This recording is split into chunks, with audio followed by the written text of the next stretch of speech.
All that to come, but we're going to start this week with more sad news and the death of the former Manchester City midfielder Colin Bell. The tributes paid this week, which you might have seen, are a clear testimony to his enduring popularity. One man who used to stand on the terraces and watch him is the actor and former James Bond Timothy Dalton. He now reflects on the career of his hero, the king of the Kippax. On Wednesday night at Old Trafford, Manchester fell silent to remember Colin Bell. A team of City number 8s walked out that night. But for many of the club's supporters, there was only ever one number 8. The man who became known at Main Road as the King of the Kippax. Undoubtedly one of the Manchester City greats. Arguably the best player to have pulled on a sky blue shirt. I consider Colin Bell to be one of the greatest players of all time. And I consider him to be possibly the finest tuned athlete that football's ever seen. So when we talk about Colin Bell, we're talking about somebody very special. Colin Bell was from the northeast of England, the son of a County Durham miner. But football took him to the northwest, to Bury, and then to Manchester, where Joe Mercer and Malcolm Allison were assembling a team that would rise to the top of the English game. In his first season there, City were promoted back to the First Division, and 4 years on they had collected all the domestic honours, and a European trophy too, the Cup Winners' Cup. At the heart of this success was Colin Bell, the complete midfielder, a great tactician, and he scored goals. For his tireless box-to-box midfield play, he was also nicknamed Naczynski, after the great derby winning racehorse, but it could just as easily have referenced the great ballet dancer. Indeed, he played a starring role in the so-called Ballet on Ice match in the December of 1967 during City's league title-winning season, when they famously outplayed Tottenham on a frozen Main Road pitch. Sowerby, Lee, Mallory, Bell, Colin Bell, the scorer.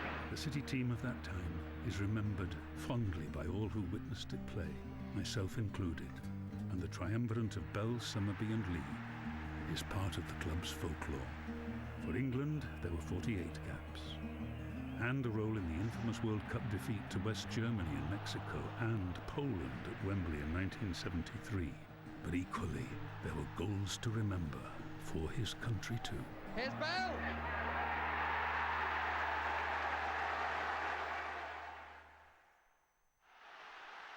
However, in 1975, a bad tackle in a Manchester League Cup derby put Colin Bell out of the game for 2 years. The injury was a couple of burst blood vessels, one at the top of the calf and one at the back bottom part of the thigh. And what had happened, all the blood had gone into the knee joint. And what it's done in time is seized the knee up.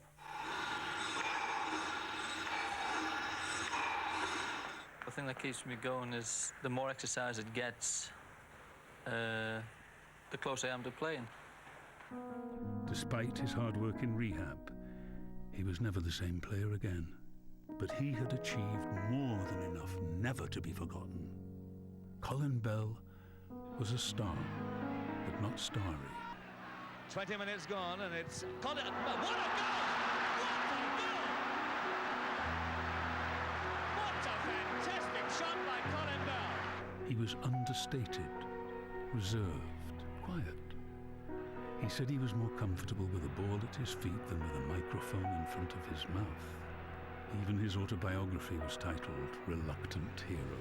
I don't think he realised how great he was, how much he was really appreciated by the fans. You know, it's a sad loss. In the years to come, they'll sing about him from the stand that bears his name. Colin Bell, the King of the Kippax. Manchester City will love you forever.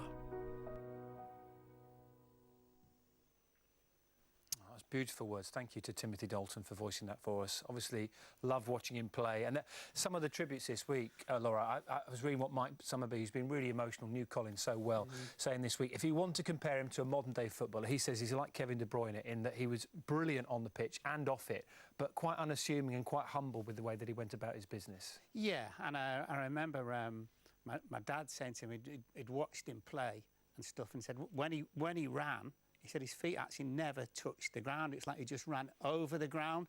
But he was also, when you consider that, you know, the shape of some of the footballers in those days and the lifestyle, he was like just a real natural athlete, and he could just run well, you can see, just come in late in the box all the time. I think there's a lot of football fans who never saw Colin Bell play who've rung their dad this week, and you've done exactly the same to see what sort of player he was. Yeah, absolutely. On the way in, just spoke to my dad, and Dad just said technically what a fantastic player he was, tactically really bright, so kind of a modern-day number 8 box to box. Just had that ability to time and arrive in the area and score really important goals. And I think more than just a player, it's the person that he was, and you know, just the way people have spoken about him in this week says everything about him as a man. Yeah, you ain't a bad player if they name a stand after you, right? No, I hosted an event with him a few years ago, and exactly as Mike Summerby and also as Timothy Dalton said in there about him being a reluctant hero, you get the feeling, spending any time with him, that he never quite knew how in high regard everyone else held him, both those who'd played with him and those who'd watched him as well.